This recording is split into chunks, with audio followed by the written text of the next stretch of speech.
नमस्कार दोस्तों, स्वागत है आपका स्टडी विद एनकेएस के यूट्यूब चैनल में। बिहार एसएससी मेंस एग्ज़ाम का संभावित डेट का नोटिफिकेशन आ चुका है। इसके लिए आज हम लोग द प्लेटफॉर्म का सेट नंबर 8 डिस्कस करने वाले हैं, यानी कि सारे प्रश्न का क्विक रिवीजन करने वाले हैं। आपको पता ही होगा एग्ज़ाम से पहले रिवीजन कितना महत्वपूर्ण होता है।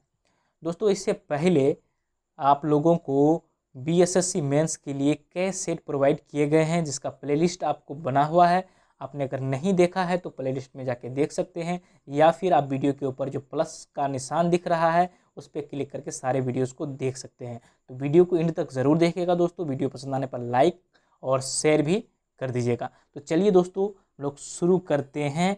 पहला प्रश्न, बिहार और उड़ीसा का विभाजन कब किया गया था? यानी कि बिहार राज्य से अलग कर उड़ीसा राज्य का गठन कब किया गया था? तो 1936 में किया गया था। याद रखिएगा, 1936 में किया गया था। और उससे पहले अगर बात करें बिहार राज्य की, तो बंगाल प्रांत से अलग कर 1912 में बिहार राज्य बनाया गया था, बिहार प्रांत बनाया गया था। क्योंकि उस समय राज्य तो था नहीं, उस समय प्रांत हुआ करता था जब अंग्रेजों का यहाँ पे शासन था। ठीक है दोस्तों, चलिए आगे बढ़ते हैं।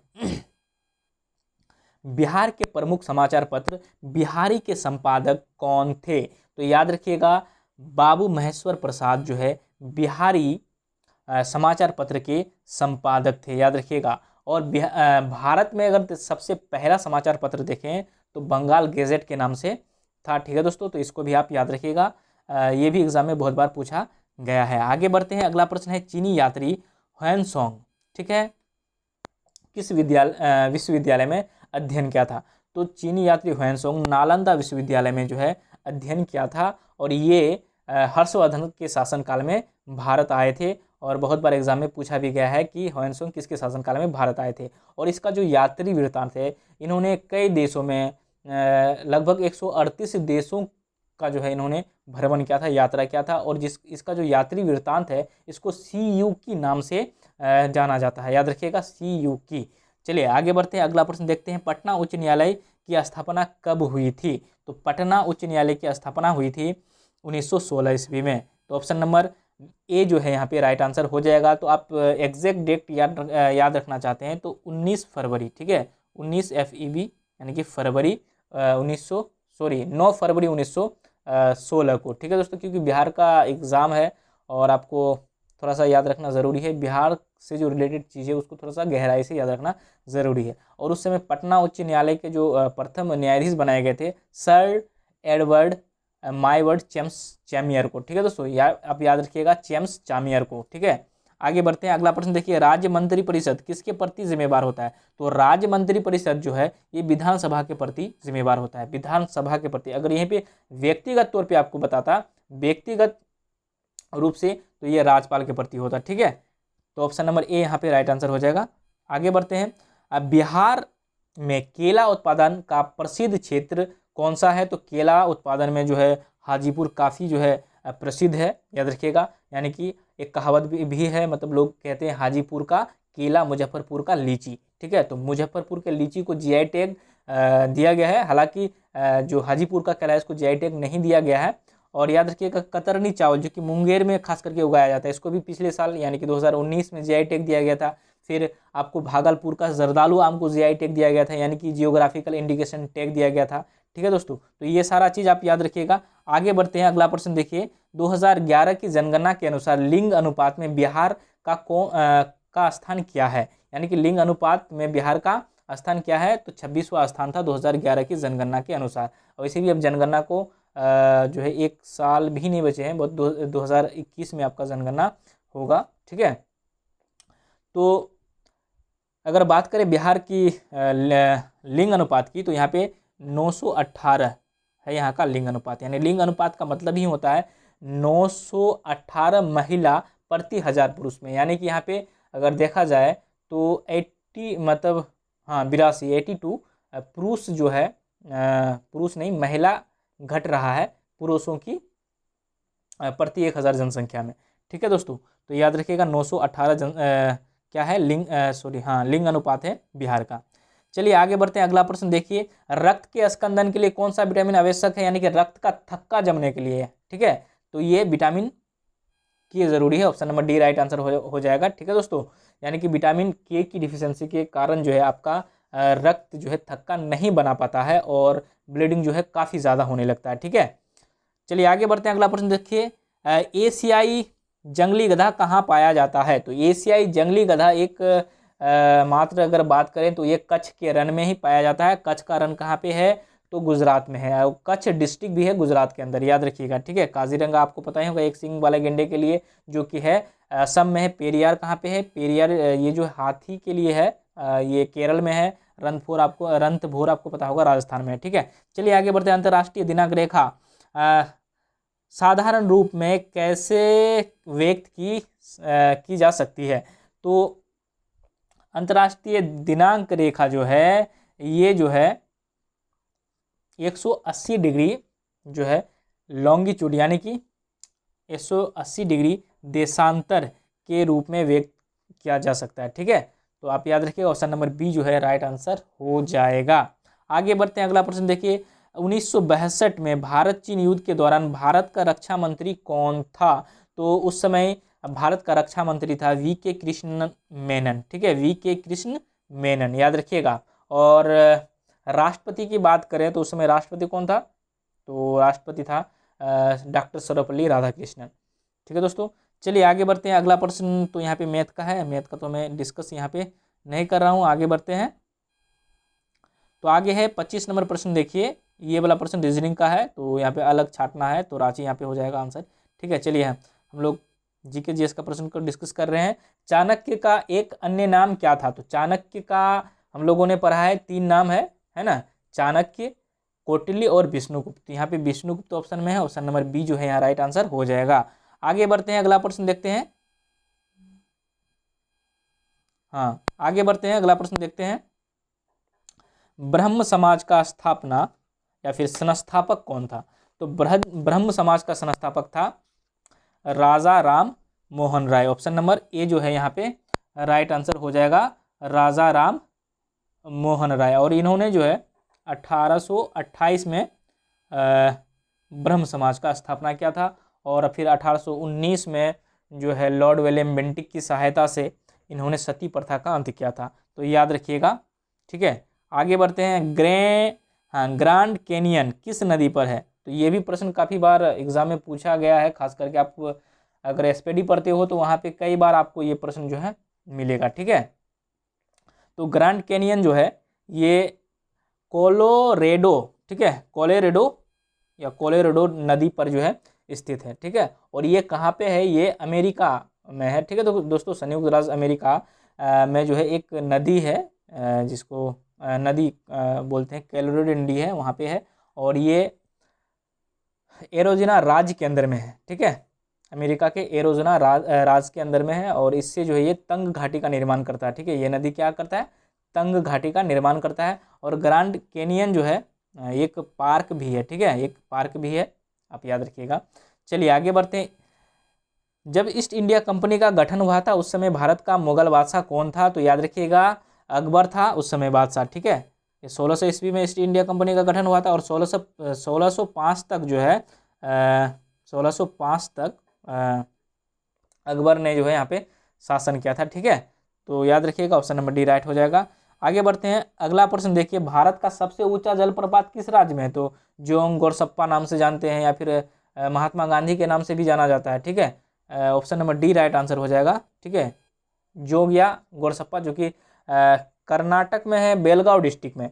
ठीक है, चलिए आगे बढ़ते हैं, अगला प्रश्न देखते हैं। नींबू के रस का पीएच मान कितना होता है? नींबू का रस क्या होता है? अम्लीय होता है, तो अम्लीय विलयन का पीएच मान क्या होगा? वो 7 से कम होगा। ठीक है, और क्षारीय का 7 से अधिक, और जो उदासीन होता है उसका 7 के बराबर, तो यहाँ पे 7 से कम हो जाएगा। Option number C right answer हो जाएगा। चलिए आगे बढ़ते हैं, अगला प्रश्न देखते हैं। निम्न में से दिल्ली का कौन सा प्राचीन स्मारक विश्व धरोहर स्मारक नहीं है? तो यहाँ पे जो है जंतर मंतर जो है दिल्ली का है, ऐसे जंतर मंतर शायद 5 जगह पे है। ठीक है, तो जयपुर वाला जो जंतर मंतर है उसको विश्व धरोहर स्मारक में शामिल किया गया है, यानी कि यूनेस्को के द्वारा। ठीक है, तो ऑप्शन नंबर बी यहाँ पे राइट आंसर हो जाएगा। बाकी लाल किला, हुमायूं का मकबरा, कुतुब मीनार, ये तीनों जो है विश्व विरासत स्थल में जो है शामिल है, यानी कि यूनेस्को के लिस्ट में शामिल है। ठीक है दोस्तों, चलिए आगे बढ़ते हैं। कौन सा गैसीय चक्र नहीं है?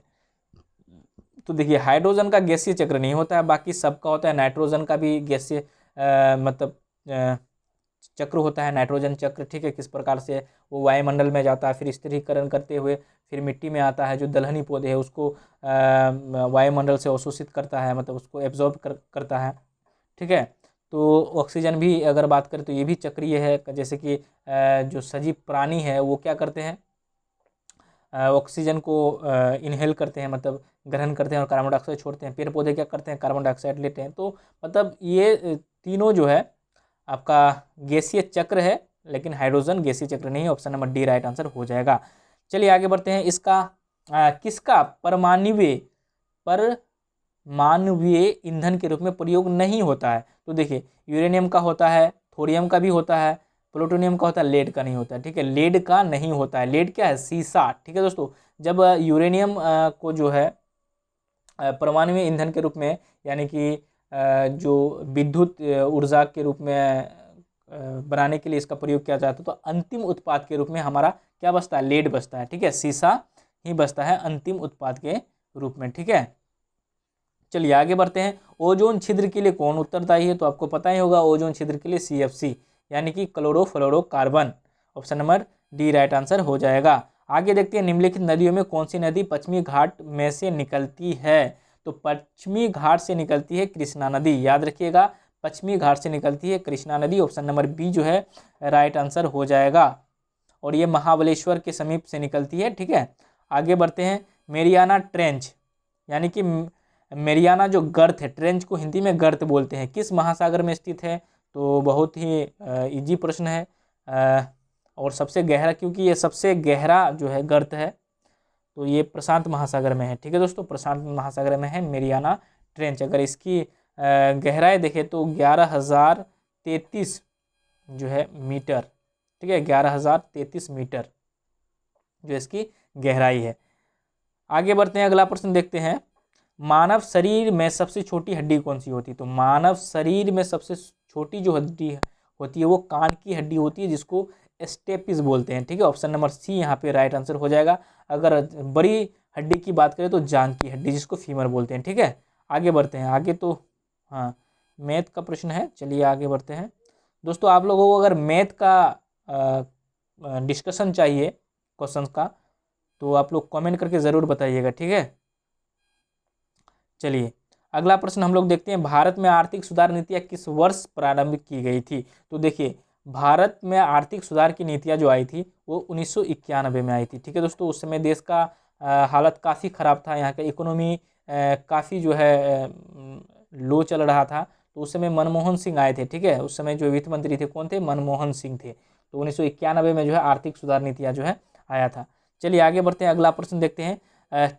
चोल वंश भारत के किस भाग में जो है अधिकतर शासन करते थे? तो चोल वंश जो है भारत के दक्षिणी भाग में अधिकतर शासन किए हैं इन्होंने।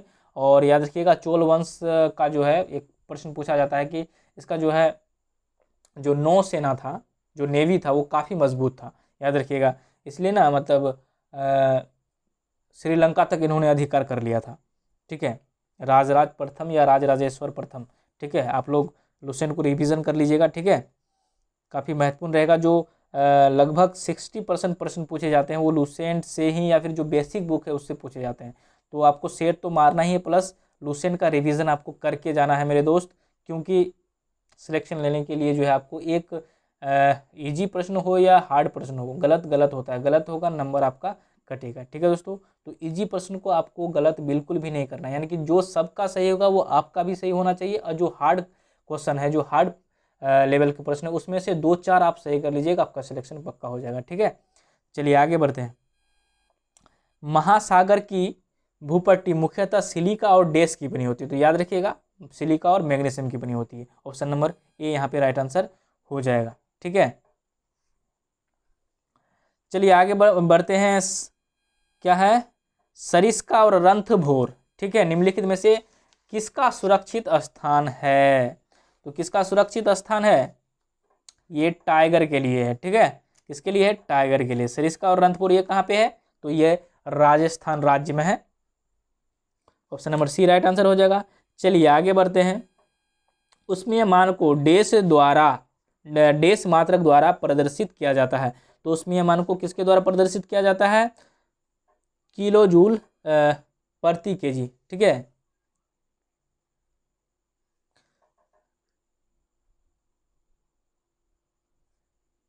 चलिए आगे बढ़ते हैं। अगला प्रश्न है हम्पी के स्मारकों के समूह का निर्माण किसने किया था? तो हम्पी के स्मारक का जो स्मारकों को जो बनाया था ये हरिहर और बुक्का ने बनाया था। याद रखिएगा, हरिहर और बुक्का इन्होंने विजयनगर साम्राज्य की स्थापना की थी। ठीक है दोस्तों, विजयनगर साम्राज्य की स्थापना की थी कब? 1336 में। ठीक है, और कहा जाता है हिंदू धर्म के अनुसार कि हम्पी के गुफाओं में ही जो है भगवान हनुमान जी का जन्म हुआ था। तो ऐसा मानना है, ऐसा कहा जाता है। ठीक है, चलिए आगे बढ़ते हैं। यहाँ पे सही से पिक्चर नहीं आ पाया है, इसके लिए खेद है हमें। चलिए अगला प्रश्न देखते हैं। हमारे चेहरे में कितनी हड्डियां होती है? तो चेहरे में 14 हड्डियां होती हैं। याद रखिएगा, चेहरे में कितनी हड्डियां होती है? 14 हड्डियां होती है, याद रखिएगा। और खोपड़ी में टोटल होता है 29 हड्डी, याद रखिएगा। और आपको पता होगा कशेरुकी, ठीक है, जिसमें 33 हड्डी पाया जाता है। ठीक है, 33, याद रखिएगा। जो रीढ़ की जो हड्डी होती है ना, वो उसमें जो है, ठीक है, इसको बोलते हैं वर्टिब्रल कॉलम इंग्लिश में। तो 33 हड्डी पाया जाता है इसमें। चलिए आगे बढ़ते हैं। हेलोफाइट वे पौधे होते हैं जो देश में उगते हैं। तो हेलोफाइट क्या? नमकीन खरा जो क्षेत्र है वहाँ पे उगते हैं। ठीक है, तो ऑप्शन नंबर डी यहाँ पे राइट आंसर हो जाएगा। ठीक है, जो जल में उगते हैं या फिर दलदली भूमि में उगते हैं उसको हाइड्रोफाइट बोलते हैं। और एक चीज़ और याद रखिएगा, जीरोफाइट बोलते हैं जहाँ मरुस्थलीय पौधे को, मतलब जीरो आप ऐसे याद रखिएगा, उसमें जीरो ह्यूमस होता है, क्योंकि बालुई मिट्टी में तो ह्यूमस होता नहीं है, तो जीरो ह्यूमस याद रखिएगा। तो जीरोफाइट आपको याद हो जाएगा। ठीक है, चलिए आगे बढ़ते हैं। फेलिस्केटस डेस का वैज्ञानिक नाम है। तो बिल्ली का नाम है केट मैंने बिल्ली, केटस यहाँ से आपको मिल ही रहा है। क्या कहते हैं कि हिंस आपको यहाँ पे मिल ही रहा है थोड़ा सा। चलिए आगे बढ़ते हैं। डेस प्राकृतिक गैस का प्रमुख घटक है। तो प्राकृतिक गैस का पूछा है। ठीक है, तो प्राकृतिक गैस का जो मुख्य घटक होता है वो मेथेन होता है, CH4। ठीक है, मेथेन आपको पता ही होगा, अल्केन का पहला सदस्य मेथेन, ये हाइड्रोकार्बन है। ठीक है, और धान के खेत में भी पाया जाता है। जब गोबर गैस हम लोग यूज़ करते हैं तो उसमें भी मेथेन गैस ही होता है। धान के खेत में होता है, सरे गले जो पत्तियाँ होती है वहाँ से भी मेथेन गैस जो है बनने लगता है। ठीक है, चलिए आगे बढ़ते हैं। कोलकाता के विक्टोरिया मेमोरियल का देश द्वारा निर्माण किया जाना प्रस्तावित किया गया था। तो मतलब उस समय कौन जो है यहाँ का गवर्नर जनरल था? ठीक है दोस्तों, तो इसका राइट आंसर हो जाएगा लॉर्ड कर्जन। ठीक है, लॉर्ड कर्जन के समय में जो है विक्टोरिया मेमोरियल का जो निर्माण का जो है प्रस्तावित किया गया था। ठीक है, चलिए आगे बढ़ते हैं। अगला प्रश्न है, क्या है देखते हैं। हाँ, लावनी देश का लोक नृत्य है। तो लावनी कहाँ का है? ये महाराष्ट्र का है, याद रखिएगा। Option number D right answer होगा। लावनी हो गया, तमाशा हो गया, और एक मूवी भी आया था रणबीर कपूर का, तमाशा मूवी। ठीक है, खैर मूवी चला नहीं था। चलिए, उसमें दीपिका पादुकोण हीरोइन है। आगे बढ़ते हैं। कार्नोटाइट देश का एक अयस्क है।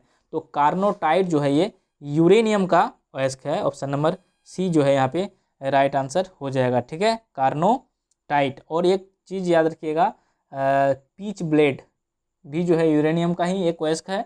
और भारत में अगर यूरेनियम देखें तो ये सिर्फ जो है झारखंड में मिलता है, जादूगोड़ा में। ठीक है, जादूगोड़ा में। वैसे हम लोग यूरेनियम जो है एक्सपोर्ट ही करते हैं ज़्यादा, सॉरी इंपोर्ट करते हैं।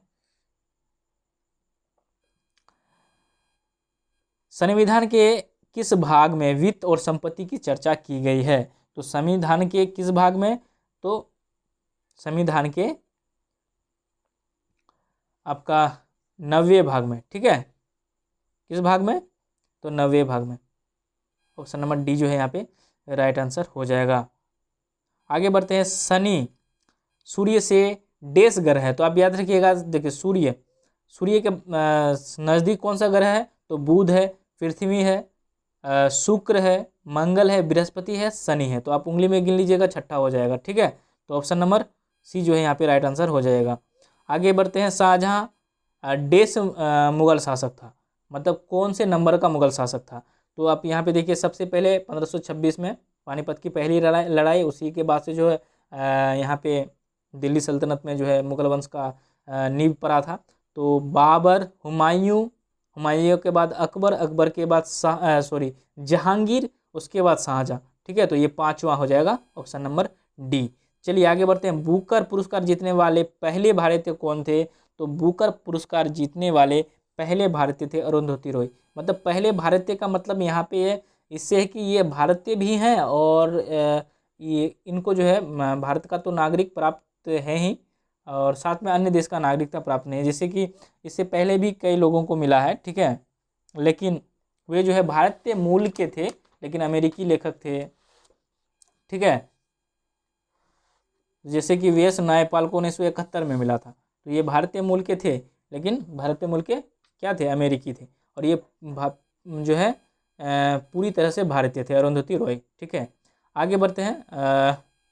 इनके बुक के बारे में थोड़ा सा आपको बता देता हूँ, कौन बुक के लिए इनको मिला था। ठीक है दोस्तों, तो इनको मिला था बुक, हाँ, the God of small things के लिए। ठीक है दोस्तों, कभी कभी दिमाग से बात उतर जाता है, the God of small things. और इन्होंने लेटेस्ट को एक बुक लिखा था, एटमोस्ट हैप्पीनेस करके कुछ। ठीक है, एटमोस्ट हैप्पीनेस, इस टाइप से कुछ बुक लिखा था, उसका भी पूरा नाम अभी मुझे याद नहीं आ रहा है। चलिए आगे बढ़ते हैं। अगला प्रश्न देखिए, निम्नलिखित में से कौन सी एक सदिश राशि नहीं है। तो दोस्तों आप याद रखिएगा, वेग, विस्थापन, त्वरण, बल। हाँ, ये चार हो गया। और दो चीज और याद रखिएगा, संवेग और आवेग। ये 6 चीज आप याद रखिएगा, 6 चीज को याद रख लीजिएगा। उसके बाद जो बचेगा, ठीक है दोस्तों, उसके बाद सभी जो है ना सदिश हो जाएगा। जैसे बल है तो बल आघूर्ण भी आपका सदिश राशि होगा। इसके अलावे जो है सारे जो है वो अदिश राशि हो जाएगा। तो यहाँ पे क्या है, बल है, विस्थापन, वेग, ये तो तीनों सदिश हो जाएगा। कार्य जो है अदिश राशि हो जाएगा, कार्य। ठीक है, तो आप इस प्रकार से याद रखिएगा, 6 आप याद रख लीजिएगा, आपका काम हो जाएगा। 6 सदिश राशि है मोस्ट इंपॉर्टेंट। ठीक है, जो मैंने आपको बताया। आगे बढ़ते हैं। मौलिक कर्तव्यों को देश संशोधन द्वारा भारतीय संविधान में शामिल किया गया था। तो मौलिक कर्तव्यों को 42वें संविधान संशोधन 1976 के द्वारा जोड़ा गया था। ठीक है दोस्तों, और इसको कहाँ से लिया गया है, तो रूस के संविधान से लिया गया है। और इस समय काफ़ी कुछ जो है संविधान में जोड़ा गया था, काफ़ी कुछ बदलाव किया गया था। तो मतलब इसको जो बोला जाता है मिनी कॉन्स्टिट्यूशन बोला जाता है। ठीक है, लघु संविधान बोला जाता है 42वें संवैधानिक संशोधन को। आगे बढ़ते हैं। भारत में प्रथम पंचवर्षीय योजना प्रारंभ किस वर्ष हुआ था। तो 51 से 56, हॉरर डोमर मॉडल याद होगा आपको, लुसेंट में ही काफ़ी अच्छा से दिया गया है। तो 1951। ठीक है, पहला जो आरंभ कब हुआ था, तो 1951 से 56 था प्रथम पंचवर्षीय योजना का काल। चलिए आगे बढ़ते हैं। हाफ गर्लफ्रेंड पुस्तक के लेखक कौन है। तो चेतन भगत, एक मूवी भी आया था, उसमें का डायलॉग था क्या यार, हाफ गर्लफ्रेंड, हाफ आधा पौने, अरे गर्लफ्रेंड मतलब गर्लफ्रेंड। ठीक है, कोई हाफ आधा पौने नहीं होता है। ठीक, तो चेतन भगत लिखा था इस किताब को। ठीक है, option number A right answer हो जाएगा। चलिए चलिए क्या चलिए, हाँ, अब यहाँ पे प्रश्न है कि प्रेमादास क्रिकेट ग्राउंड किस देश में स्थित है। तो प्रेमादास क्रिकेट ग्राउंड जो है ये श्रीलंका में स्थित है। ऑप्शन नंबर सी जो है यहाँ पे राइट आंसर हो जाएगा, श्रीलंका। ठीक है दोस्तों, चलिए आगे बढ़ते हैं। अगला प्रश्न देखते हैं। यहाँ पे न्यूमेरिकल पूछा गया है, 20 केजी द्रव्यमान की किसी वस्तु पर 80 न्यूटन बल लगाने पर उसमें उत्पन्न त्वरण की गणना करें। तो आप एक फॉर्मूला आप जानते हैं, यह बराबर एम ए होता है ना, ये बराबर एम ए, यानी कि फोर्स बराबर क्या होता है, मास इनटू एक्सीलरेशन। तो यहाँ पे फोर्स दिया हुआ है ना, 80 न्यूटन दिया हुआ है, और आपका एम यानी कि द्रव्यमान भी, मास भी दिया हुआ है 20 केजी। ठीक है, और यहाँ पे ए का मान आपको निकालना है। ठीक है, ए का मान निकालने के लिए आप क्या करेंगे, 20 को इधर जब लाएंगे तो यहाँ से कट जाएगा, 20 चौक 80, 4 बार में। ठीक है, तो यहाँ पे 4 निकल के आ गया ना, तो 4 आपका आंसर हो जाएगा। ठीक है दोस्तों, 4 आपका आंसर हो जाएगा। तो 4 मीटर प्रति सेकेंड स्क्वायर, क्योंकि त्वरण का जो मात्रक होता है मीटर प्रति सेकेंड स्क्वायर होता है। ऑप्शन नंबर ए यहाँ पे राइट आंसर हो जाएगा। ऑल इंडिया रेडियो AIR की स्थापना कब हुई थी? ठीक है, ये ऑल इंडिया रेडियो की स्थापना कब हुई थी? तो 1936 में, याद रखिएगा, जब जो है बिहार से अलग होकर उड़ीसा राज्य जो है का गठन हुआ था। तो आप रिलेट करके याद करिएगा तो आपको आसानी से कोई भी चीज़ याद हो जाएगा। 36 है यहाँ पे, 1975 में 36वां राज्य बना था सिक्किम। तो मतलब रिलेट करके आप याद करना सीखिए, ठीक है। वैसे थोड़ा सा आपको सहूलियत हो जाएगा याद करने में और याद रखने में। चलिए अगला प्रश्न है, नंदन कानन प्राणी उद्यान देश में स्थित है, मतलब किस राज्य में स्थित है? तो नंदन कानन उड़ीसा में है। ठीक है दोस्तों, नंदन कानन कहाँ पे है? उड़ीसा में स्थित है। अगला प्रश्न है उदयगिरी। अगला प्रश्न है, सॉरी लाइट थोड़ा चला गया था यहाँ पे। उदयगिरी और खंडागिरी गुफाएं देश में स्थित रॉक कट गुफाएं हैं, यानी कि रॉक कट का मतलब होता है पत्थर को काट के जो बनाया जाता है उसको रॉक कट बोलते हैं। ठीक है, तो ये कहाँ पे है? ये भी आपका उड़ीसा में ही है। ठीक है, याद रखिएगा, उड़ीसा में कुछ काफ़ी जो है महत्वपूर्ण चीज़ है वहाँ पे, जैसे कि जगन्नाथ मंदिर जो कि पुरी में है, लिंगराज मंदिर जो कि भुवनेश्वर में है, उसके बाद खारे पानी की सबसे बड़ी झील चिल्का झील आपको उड़ीसा में ही है। तो ये सारा चीज़ याद रखिएगा। व्हीलर द्वीप जो कि उड़ीसा में ही है, व्हीलर द्वीप जिसको APJ अब्दुल कलाम द्वीप कहते हैं। ठीक है, और ऑलिव रिडले टर्टल जो कि कछुआ का जो प्रजनन केंद्र है, ठीक है, वो उड़ीसा के गहिरमठ बीच में ही मतलब जो है कछुआ वहाँ पे जो है प्रजनन करते हैं। चलिए आगे बढ़ते हैं। सन डैश में सुभाष चंद्र बोस ने आज़ाद हिंद फौज की स्थापना की थी। तो ये 1943 में जो है आज़ाद हिंद फौज की स्थापना की थी, शायद सिंगापुर में। ठीक है दोस्तों, कहाँ पे? सिंगापुर में। उससे पहले 1939 में इन्होंने फॉरवर्ड ब्लॉक की स्थापना की थी। ठीक है, सॉरी 1939 में, यहाँ पे मैं क्या लिख रहा हूँ, 1939 में फॉरवर्ड ब्लॉक की। ठीक है, देखिए यहाँ पे कभी आपको अलग से भी प्रश्न पूछ लिया जाता है, यहाँ पे समझना ज़रूरी है कि 1943 में जो है सुभाष चंद्र बोस को जो है इसका सेनापति बना दिया गया था, प्रधान सेनापति बनाया था। ठीक है, वैसे रास बिहारी बोस जो है इसको जो है आज़ाद हिंद फौज का गठन किया था। ठीक है, और तो क्वेश्चन कभी कभी उलट फेर करके भी पूछा जाता है। ठीक है, चलिए आगे बढ़ते हैं। भारतीय दूरसंचार नियामक प्राधिकरण ट्राई यानी कि telecom regulatory authority of India का मुख्यालय किस शहर में है? तो ये है नई दिल्ली में। याद रखिएगा, नई दिल्ली में अधिकतर चीज होता है, नई दिल्ली, मुंबई। ठीक है, आगे बढ़ते हैं। अगला प्रश्न देखिए, निम्नलिखित में से किस जोड़े की दिशा हमेशा एक समान होती है?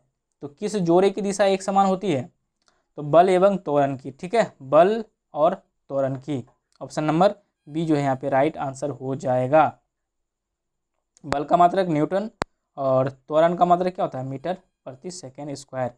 अगला प्रश्न है, निम्न में से किस समूह में बाह्यतम कोश में एक इलेक्ट्रॉन होता है? यानी कि देखो, बाह्यतम कोश में जो इलेक्ट्रॉन होता है उसको क्या बोलते हैं? संयोजी इलेक्ट्रॉन बोलते हैं। ठीक है, क्योंकि वही जो है संयोजी इलेक्ट्रॉन ही जो है जो अभिक्रिया होता है उसमें भाग लेता है। ठीक है, तो यहाँ पे देखिए लिथियम जो क्षारीय धातु होते हैं। ठीक है, क्षारीय धातु को अल्कली मेटल बोलते हैं। तो क्षारीय धातु कौन से हैं? तो लिथियम होगा, सोडियम होगा। ठीक है दोस्तों, उसके बाद पोटेशियम होगा। ठीक है, जिसका यहाँ पे जो है वैलेंसी क्या होता है? +1 होता है। ठीक है, वैलेंसी यहाँ पे +1 होता है, संयोजकता जिसको हिंदी में बोलते हैं। तो ऑप्शन नंबर सी यहाँ पे राइट आंसर हो जाएगा। आगे देखते हैं, एक प्रश्न यहाँ पे छूट रहा है क्योंकि यहाँ पे ठीक से यहाँ पे हुआ नहीं था। ठीक है, तो इसको छोड़ देते हैं।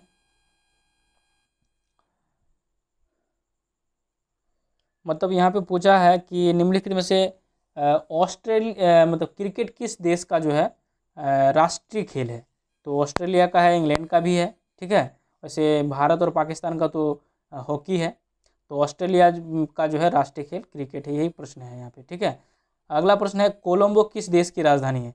तो कोलंबो जो है श्रीलंका की राजधानी है। ठीक है दोस्तों, कोलंबो जो है ये श्रीलंका की राजधानी है। और एक नई राजधानी भी है। ठीक है, कोलंबो जो है ये वाणिज्यिक राजधानी है, याद रखिएगा, कॉमर्शियल कैपिटल है आपका श्रीलंका का कोलंबो। और श्री जयवर्धने पुरी कोट्टे, ठीक है दोस्तों, श्री जयवर्धने पुरा कोट्टे, है ना, ये जो है न्यायिक राजधानी है। ठीक है, तो अब न्यायिक राजधानी, प्रशासनिक राजधानी है, तो अब दोनों याद रखिएगा।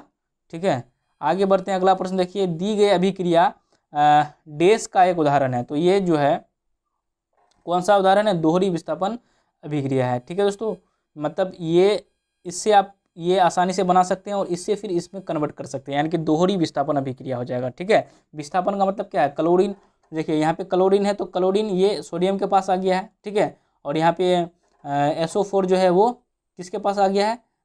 बेरियम के पास आ गया है। ठीक है, बेरिलियम के पास आ गया है।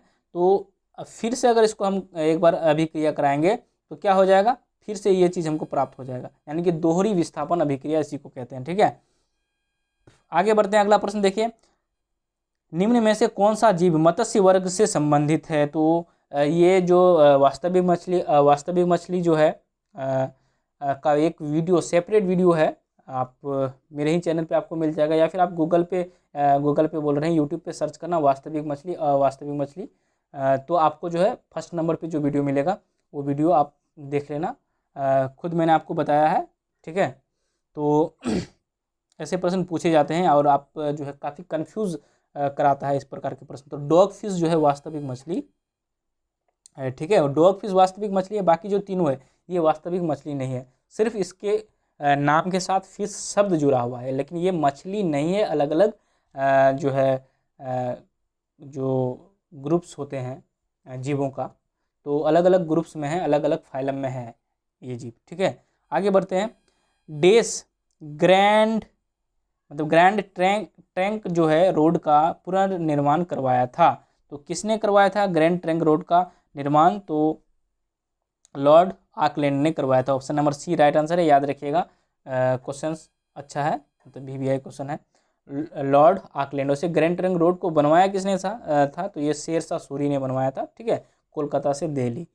ठीक है, NH2 इसको बोलते हैं। ठीक, मतलब NH2 और NH1 और NH2 को कंबाइन रूप से ग्रैंड ट्रंक रोड बोला जाता है। स्वर्ण मंदिर, जिसे हरमिंदर साहिब या फिर दरबार साहिब भी कहा जाता है, ठीक है दोस्तों, देश में स्थित है। तो आपको पता ही होगा जो अमृतसर में है ना, स्वर्ण मंदिर कहाँ पे है? अमृतसर में है। आगे बढ़ते हैं। हाँ, ओम के नियम के अनुसार डेस होता है। तो ओम का नियम क्या कहता है? V बराबर IR कहता है ना, जो है V बराबर IR। तो IR ऑप्शन कहीं दिख रहा है? हमको नहीं दिख रहा है।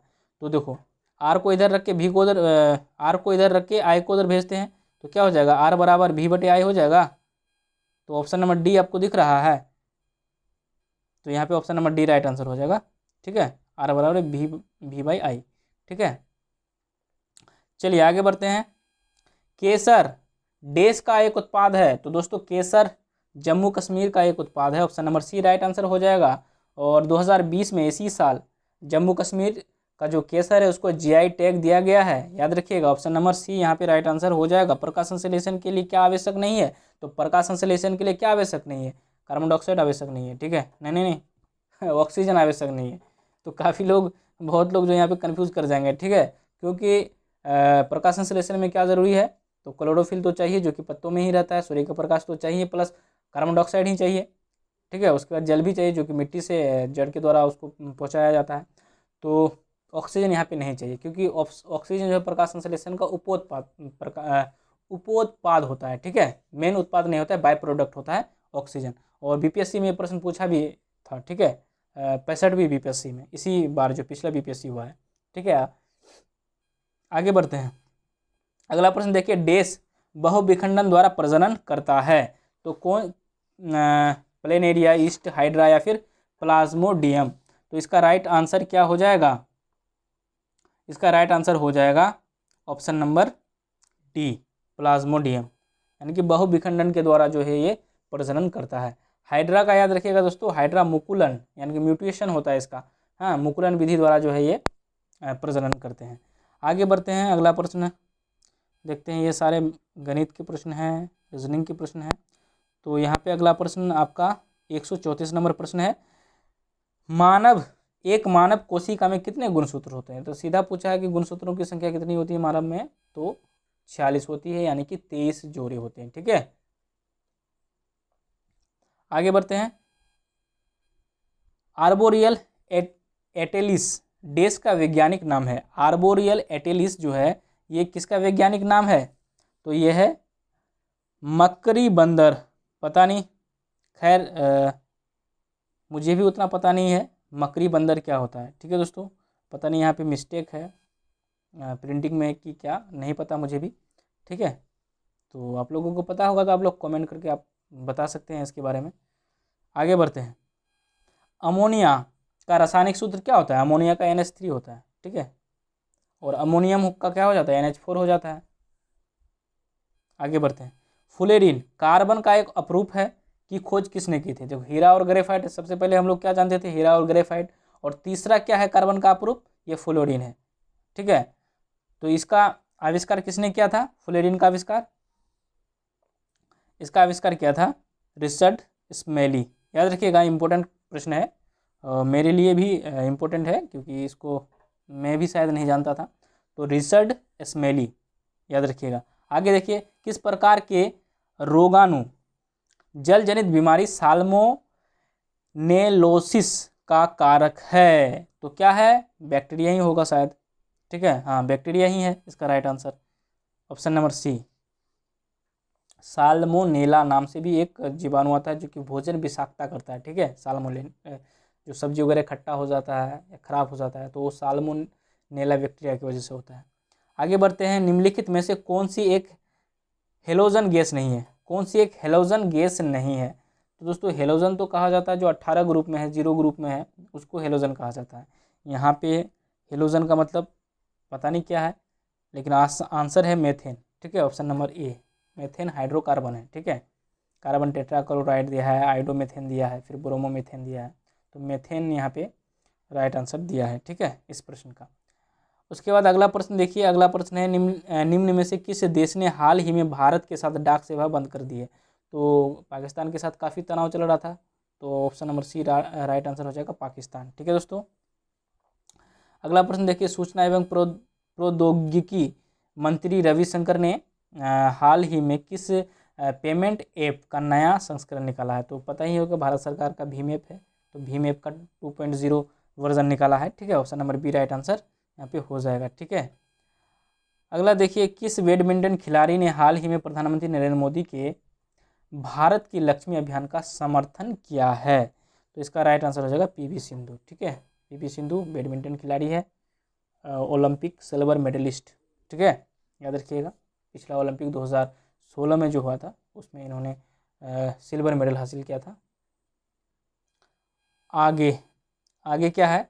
अंतर्राष्ट्रीय मुद्रा कोष यानी कि IMF ने इस वित्त वर्ष में भारत की वृद्धि दर कितने प्रतिशत रहने का अनुमान व्यक्त किया है? तो ये काफ़ी जो है ये पुराना हो चुका है, उस हिसाब से देखें तो जून में जो है अपडेटेड जो है ये आया था, अपडेटेड आपका रिपोर्ट आया था, जिसमें जो है बताया गया है कि 4.5%, ये निगेटिव में जो है 4.5% जो है GDP जो है ग्रोथ रहेगा। ठीक है, निगेटिव में, आप याद रखिए, ये कोरोना की वजह से कितना ज़्यादा प्रभाव पड़ रहा है देश की इकोनॉमी पे।